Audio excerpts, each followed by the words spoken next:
চকুটি পানী ওলাই গ'ল।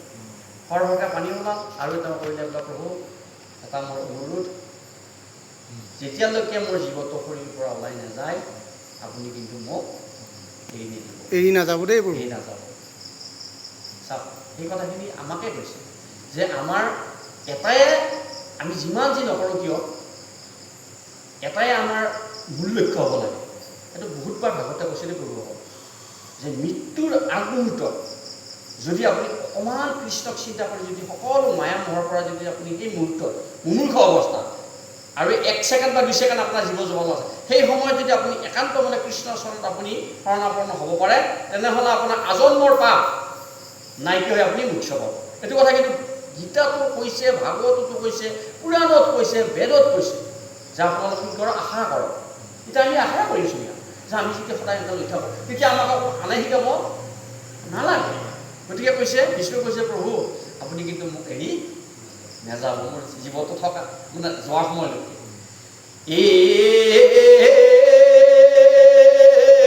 আৰু ইয়াতে কেৱল অন্ত প্ৰেমে পিৰিলা ভীষ্ম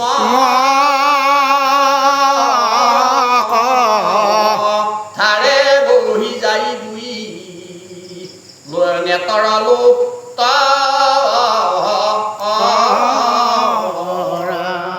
ভাগিলত তুমি ভীষ্ম কৃষ্ণ কৰি দেখি কৃষ্ণ হইলে আকুল ভকতি টান দেখি হৰি হে ৰাম গোহাঁই হৰি হে। এতিয়া আমাকো দৰ্শন কৰিছে যে মানুহজন আহিছে, কি কৰিছে, একান্ত মনে যদি শুনিছে তেওঁ বৰ ভাল পাইছে।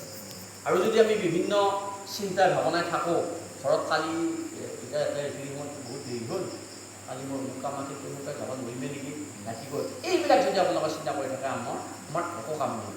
আধা ঘণ্টাই হওক 1 ঘণ্টাই হওক একান্ত মনে যদি আমি তেওঁক ভাৱনা কৰোঁ তেতিয়া তেওঁ ভাল পায়। তাৰমানে অমৃতৰ অলপ মানে আজি যে অমৃত, যিটো অমৃতৰ দ্বাৰা আমাৰ আত্মা, ইন্দ্ৰিয়, বংশ, গোষ্ঠী চব আজি কি হ'ব, আনন্দিত হ'ব।